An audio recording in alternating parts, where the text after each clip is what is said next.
Hi witches, welcome to my back porch. Today I'm going to show you a very cool way of working in your garden. This is kind of like my garden space, so these are window boxes, but I also have a lot of containers inside. I'm sorry for the lighting, it is late. Anyway, so in this video I'm going to show you how I am making offerings as part of my garden to my deities. So I have 4 deities that I work with, therefore I bought 4 terracotta pots and little tiny like disc things. I also have 4 seedlings that I picked out, which are inside right now because it's a little cold. But what I'm going to do is be painting it black and also drawing a sigil or symbol that corresponds with one of my, with each of my deities. Each symbol will be drawn on the pot, and then underneath I'm going to write a sigil. So the first step in all of this, of course, as with anything, is to cleanse your items. So to do so, you'll need a stick of incense like that. I hope you guys can see it. Again, super sorry for the lighting. I don't have a lot of choices right now. So you take your incense and one of your pots and you just make sure that you cleanse it. If you see birds behind me, I'm super sorry. That's really funny. Okay, so I'm going to go ahead and do all of that. Okay guys, so I ended up moving inside. You can see my light just like totally reflected in the window because it's super dark out. It's like 8-ish. I took a break to make some dinner and like tidy up our porch and stuff. So anyways, I let the paint dry. So now I have like black uber goth like terracotta pots.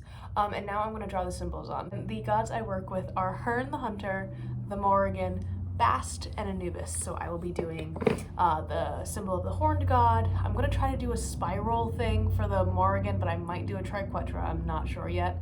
Whatever comes to me. So for Bast, my other goddess, I will be doing an Ankh, and then for, which is just kind of commonly associated with the Egyptian gods. I wasn't trying to draw a cat on here because it's just not going to go well. So finally for Anubis, I am going to be doing the crook and scepter, which kind of just looks like a question mark, but if you do see him depicted in ancient Egyptian art, it is the jackal-headed god, usually with some sort of like crooked rod, which like has like a hook on the top, or an Ankh as well. That was just, again, used for all of the Egyptian gods. So I want to make a little bit of a distinction, and then that way it is obvious which god is associated with which. So yeah, I'll show you guys that in a second.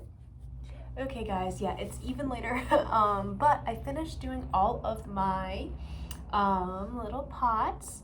So the paint pen I used ended up like not working out super great, but hope you can kind of see that I tried. I know my gods know that I tried because I was sitting there cursing up a storm. Additionally, instead, because like that pen marker was just like paint marker was just not really working, I ended up just putting a like hand-drawn pentacle on the bottom, just charging it with my intention and sending up prayers to my deities. So yeah, I want to just go over like the plants that I'm giving my gods. The first one I'll start out with is Hearn, and this one is going to be full of wildflowers because he's the god of the wild hunt, and I just thought that would be nice, and I think he would like it a lot. For the Morrigan, I have a moonflower, which is just a really special plant to me, and the roots are like really crazy right now, but I really like plants that open up at night and stuff, so like this is one of them. And you also have like morning glories, which open in the morning, I believe, or like overnight. Anyways, I just think that this would be a really nice tribute to her. I associate her a lot with the night and with the mysteries of the evening and with moon energy, and she's like the main goddess that I work with. Not to say I don't work with Bast a lot, especially recently, but the Morrigan has been with me the longest, so I just thought, whoops, this would be a good plant for her. It is really tiny. I don't even know if you can see it, but do you see the tiny little catnip? This is like the only catnip plant that like sprouted because like the seeds I got, there were like 4 seeds in the packet, so it was kind of a dud, which sucks. But I got one.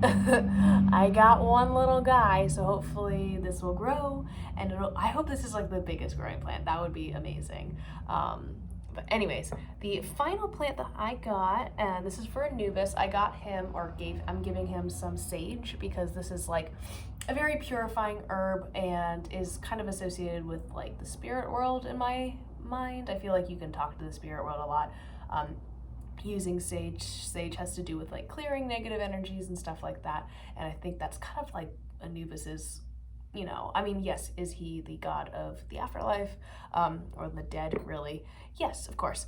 But I think there's also something to be said about his propensity to be, I don't know, transformative, kind of like the way that sage is. So I really wanted to give this to him. I was really called to do that. So I'm gonna go plant that, and I'm gonna end the video here just so I can kind of focus on this. But I think that, you know, this consecration method of drawing sigils or putting symbols on your planters is really great. You do not have to do it by any means. Like, you could have, especially if you have a big garden, you know, I would probably, if it was me, if I was able to, I would be putting like sun catchers and wind chimes and stuff to like capture the elements a little bit more. But because I'm like in an apartment, I don't really have that luxury, right? So I want to be able to give gifts to my deities. Worked really hard to grow these. I'm like really stoked that I actually have plants like growing at all, because usually I just like kill them. But yeah, I'm like really proud of myself, and I want to share that with my deities. So this is, if you're interested in deity work, this is a really cool, like, fun craft you can do to either connect with your deities a little bit further, or like forge new relationships maybe. I will be doing a lot more deity work talk in like a couple weeks, so stay tuned for that. If you have any questions, let me know about that. But yeah, I'm gonna go finish planting and hopefully wrap this up before it gets too late, because it's already super long. But anyways, I'll see you guys later. Bye.